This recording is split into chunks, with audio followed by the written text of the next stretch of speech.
Hello students, फिर से आपका एक बार फिर स्वागत है हमारे इस वीडियो लेक्चर में।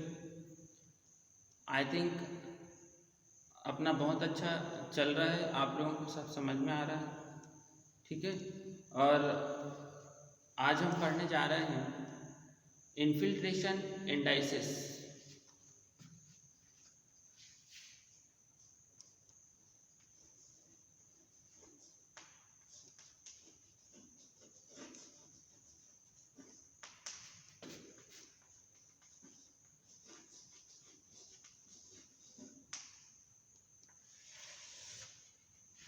Infiltration indices, the infiltration capacity curve. हमने इन्फिल्ट्रेशन कैपेसिटी कर्व पढ़ा था, सब आप अच्छे से समझ में आ गया अभी तक जितना अच्छा चल रहा है, ठीक है। The infiltration capacity curve which are developed either from infiltrometer test और the hydrograph analysis method can be used to estimate the run off from a given stock या रेनफॉल। हमने इन्फिल्ट्रेशन कैपेसिटी कर्व तैयार किया था। किससे तैयार किया था? इन्फिल्ट्रोमीटर टेस्ट, जो हमने रीडिंग ली थी इन्फिल्ट्रोमीटर से, ठीक है।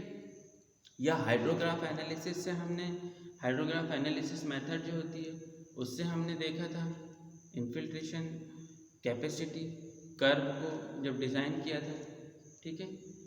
तो और हमने वहाँ से रन ऑफ भी निकाला था। Infiltration rate curve appropriate to the soil vegetation and antecedent moisture condition existing at the time of occurrence of a storm in superimposed on the rainfall hydrograph with baseline coincides। जो infiltration है infiltration जो curve है या infiltration जो rate है वो किस पे डिपेंड कर रहा था? एक तो सॉइल पे, वेजिटेशन कवर पे, एंटीसेडेंट मॉइस्चर कंडीशन पे। जो जब इन्फिल्ट्रेशन इनिशियल इन्फिल्ट्रेशन किस पे डिपेंड किया था? इनिशियल इन्फिल्ट्रेशन डिपेंड किया था किस पे? किस पे इनिशियल इन्फिल्ट्रेशन डिपेंड किया था? एक तो सॉइल टाइप पे, ठीक है, वेजिटेशन कवर कितना है वहाँ पे, ठीक, और इनिशियल मॉइस्चर कंटेंट कितना है, ठीक है। और जो हमारा कांस्टेंट इन्फिल्ट्रेशन आता है तो वो किस पे डिपेंड किया था? एंटीसेडेंट मॉइस्चर कंडीशन पे। पहले से कितना मॉइस्चर है वहाँ पे उस पर डिपेंड करेगा ना इन्फिल्ट्रेशन। जो constant infiltration, minimum constant infiltration जब आया था अपना, तो किस पे डिपेंड किया था?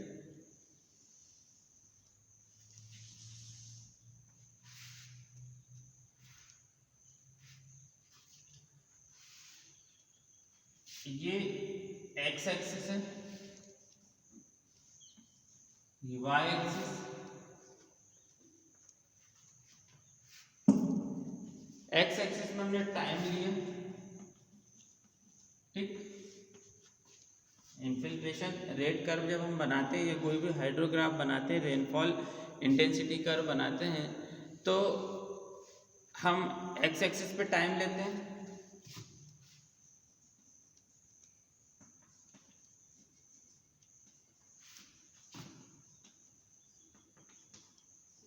इंटेंसिटी मतलब क्या?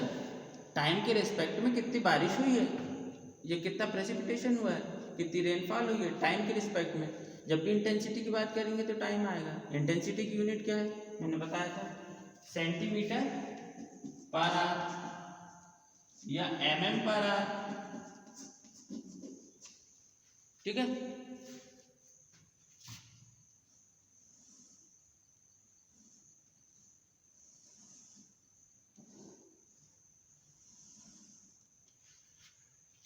ये क्या है? रेनफॉल हाइड्रोग्राफ हम बना रहे हैं सबसे पहले।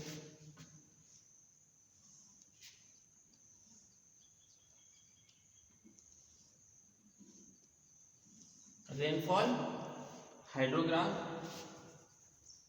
को कम कर, रेनफॉल हाइड्रोग्राफ बनाने के बाद हम क्या करेंगे, इस पे इन्फिल्ट्रेशन कर्व ड्रॉ करेंगे, ठीक है।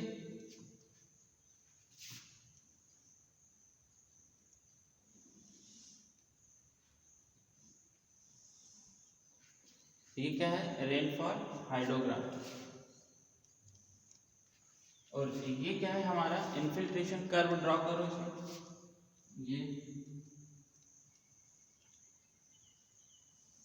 ये इन्फिल्ट्रेशन कर्व ऐसे आया था अपने, ठीक है। रेनफॉल हाइड्रोग्राफ,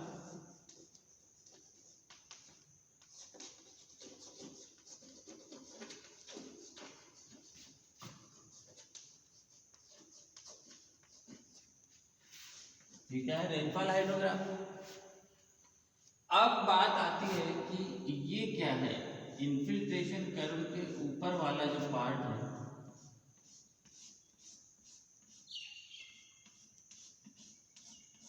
ये तो इन्फिल्ट्रेशन कर्व हो गया।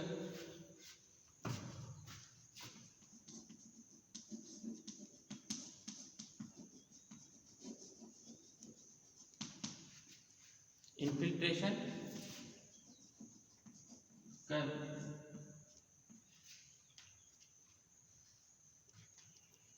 ये रेनफॉल हाइड्रोग्राफ ही पूरा है, सिर्फ मैं ये इस पार्ट को रेनफॉल हाइड्रोग्राफ नहीं बोल रहा हूँ, ये पूरा।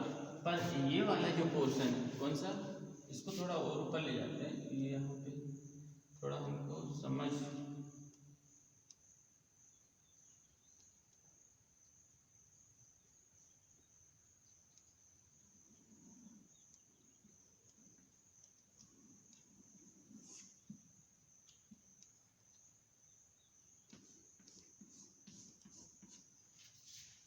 ठीक है। ये जो है, ये शेडेड एरिया, जो शेड एरिया है, शेड जो मैंने बनाया है, ये क्या शो कर रहा है, ये वॉल्यूम ऑफ रेनफॉल एक्सेस, ये हम surface run off volume,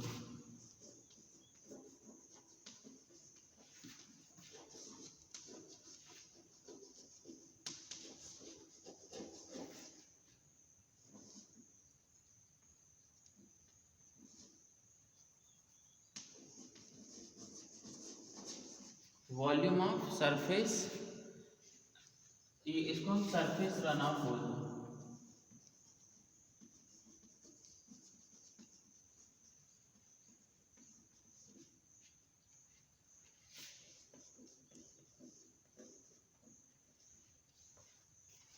rainfall जो एक्सेस में हो गई वो कहाँ चली जाती है, सरफेस रन ऑफ हो जाता है, ओवरलैंड फ्लो होने लग जाता है, कुछ तो इन्फिल्ट्रेट कर जाती है।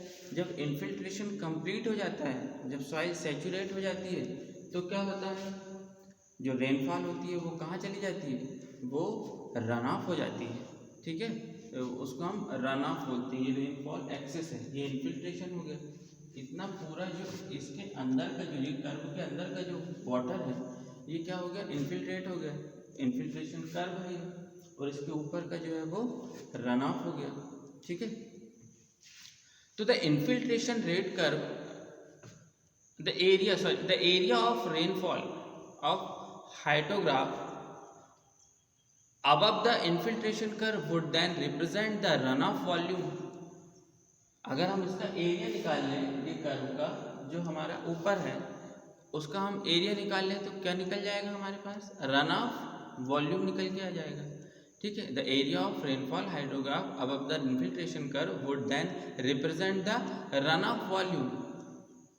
Those time distribution may be obtained through the application of unit hydrograph principle। Unit hydrograph हम पढ़ेंगे।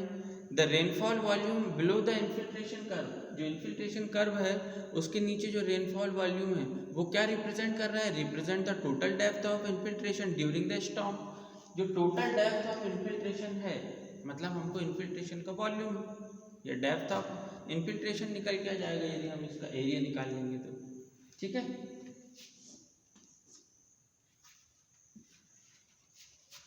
तो attempts have been made to correlate the parameters of the infiltration rate curve with the soil type, land use pattern and the soil moisture condition. ठीक है, ये सब काय पे depend कर रहा है? सॉइल टाइप, हमारी सॉइल कैसी है, सैंडी सॉइल है तो ज़्यादा इन्फिल्ट्रेशन होगा, क्ले सॉइल है तो कम इन्फिल्ट्रेशन होगा, उसके बीच का है तो मीडियम इन्फिल्ट्रेशन होगा। ठीक है, सैंडी और क्ले, सैंडी पार्टिकल ज़्यादा लार्ज होते हैं, क्ले पार्टिकल सबसे कम होता है उसका साइज, और बीच में सारे पार्टिकल्स होते हैं, तो उसके बीच में बहुत सारे वेरिएशंस होते हैं सॉइल टाइप में। तो यदि हमारा सैंडी है तो बहुत ज़्यादा इन्फिल्ट्रेशन होगा, क्ले है पूरी तरह क्ले सॉइल है तो हमारा कम इन्फिल्ट्रेशन होगा। तो इन्फिल्ट्रेशन जो इंडाइसेस है, इन्फिल्ट्रेशन जो कैपेसिटी है वो किस पे डिपेंड कर रहा है? सॉइल टाइप पे डिपेंड कर रहा है, लैंड यूज पैटर्न पे भी डिपेंड करेगा।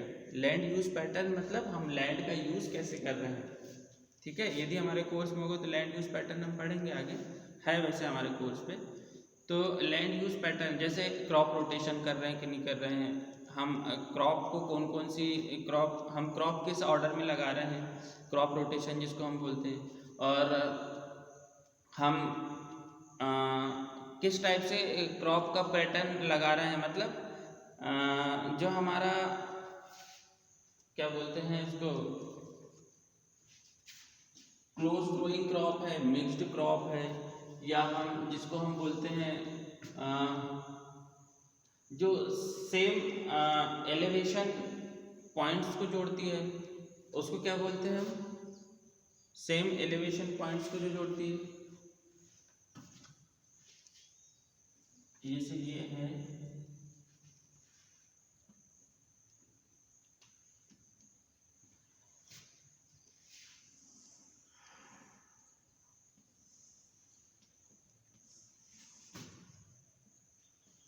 सेम एलिवेशन जो पॉइंट्स है उसको जो जोड़ती है। मतलब अगर ढाल है, ढाल के परपेंडिकुलर अगर हम क्रॉप लगा रहे हैं तो ये हमारा लैंड यूज पैटर्न हो गया कि हम किस तरह से लैंड का यूज़ कर रहे हैं। इसका मेरे को नाम ध्यान नहीं आ रहा है, मैं बताऊंगा नेक्स्ट क्लास में। ठीक है, तो इससे अफेक्ट करता है कि इन्फिल्ट्रेशन रेट क्या होना चाहिए सॉइल का, टाइप पे, लैंड यूज पैटर्न पे, सॉइल मॉइस्चर कंडीशन पे भी डिपेंड करता है। तो soil moisture is often quantified through the antecedent precipitation index and the जो initial moisture content, antecedent moisture content या एंटीसेडेंट प्रेसिपिटेशन। एंटीसेडेंट मीन्स जो पहले बारिश हो चुकी है उसके कारण जो मॉइस्चर आ गया है सॉइल पे, उसके कारण भी इन्फिल्ट्रेशन रेट यहाँ पे वेरी करता है।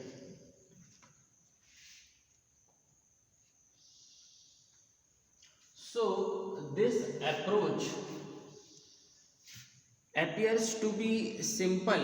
There are some difficulties. If the rainfall intensity is always more than the infiltration capacity, the result are satisfactory. यदि rainfall intensity क्या है, infiltration capacity से ज़्यादा है तो result हमारे यहाँ पे satisfactory आएंगे, क्योंकि इसकी भी एक limitations है, इसमें भी एक difficulties है।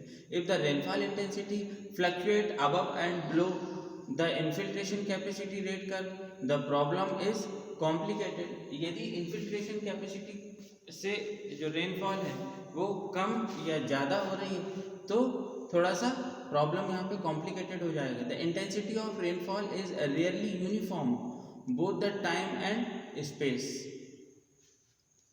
ऐसा बहुत कम होता है कि जब हमें ये देखने को मिलता है कि जो बारिश हो रही है वो यूनिफॉर्मली हो रही है, ठीक है, या इसकी इंटेंसिटी एक समान है through out the time, through out the space. ठीक है, तो यहाँ पे ये डिफिकल्टी थी। If the rainfall is less then the infiltration capacity, यदि रेनफॉल जो है इन्फिल्ट्रेशन कैपेसिटी से कम हुई तो क्या होगा, देख the contribution to soil moisture is less than assumed. जो सॉइल मॉइस्चर का कंट्रीब्यूशन है वो कम हो जाएगा जितना हम एक्सपेक्ट कर रहे हैं। The drop in infiltration curve is correspondingly less. ठीक है, तो जो ड्रॉप होगा इन्फिल्ट्रेशन कर्व का वो कम होगा। It is also likely that different infiltration capacity curves are required at different points in the basin depending on soil, vegetation and antecedent moisture. जो हमने देख चुके हैं कि टाइप पे भी डिपेंड करता है, सॉइल पे भी डिपेंड करता है और एंटीसीडेंट मॉइस्चर पे भी डिपेंड करता है। तो ऊपर वाली जो डिफ़िकल्टीज़ हैं जो हमने देखा अभी, वो डिफ़िकल्टीज़ को the difficulty led to the use of infiltration indices. तो हम क्या करेंगे, यहाँ पे इन्फिल्ट्रेशन इंडाइसेस का यूज़ करेंगे। जैसे हम फाई इंडेक्स देखेंगे, डब्ल्यू इंडेक्स देखेंगे, तो इस डिफ़िकल्टी को हम ओवरकम करेंगे ये फाई इंडेक्स और डब्ल्यू इंडेक्स से। तो उसको हम देखेंगे कि कैसा क्या होता है इसमें। These indices in general express the infiltration as an average rate throughout the storm. ये हमें एक एवरेज रेट ऑफ स्टॉर्म देगा या एवरेज रेट ऑफ इन्फिल्ट्रेशन देगा पूरे के पूरे हमारे जो रेनफॉल पीरियड में। ठीक है, पूरे के पूरे जो जब तक रेनफॉल हो रही है तब तक हम मतलब मॉडिफाई करेंगे हमारे ग्राफ को, डाटा को, और हम उससे फाई इंडेक्स से और डब्ल्यू इंडेक्स से हम जो फ्लक्चुएशन है उसको हम एक एवरेज वैल्यू पे लेके आएंगे। Since the infiltration capacity actually decrease with prolonged rainfall. यदि बहुत लंबे समय तक रेनफॉल हो रही है तो इन्फिल्ट्रेशन कैपेसिटी कम होगी। क्यों? क्योंकि सॉइल सेचुरेट होने लग जाएगी, इन्फिल्ट्रेट कम होने लग जाएगा। The use of an average value assumed too little infiltration during the first part of the storm and too much near the end of it. तो स्टार्टिंग में तो रेनफॉल जब होती है तो इन्फिल्ट्रेशन सबसे ज़्यादा होता है, उसके बाद जब धीरे धीरे कम होने लग जाता है। हमारे कर्व से ही समझ में आ रहा है। तो नेक्स्ट क्लास में हम ये देखते हैं फाई इंडेक्स और W index. Thank you students.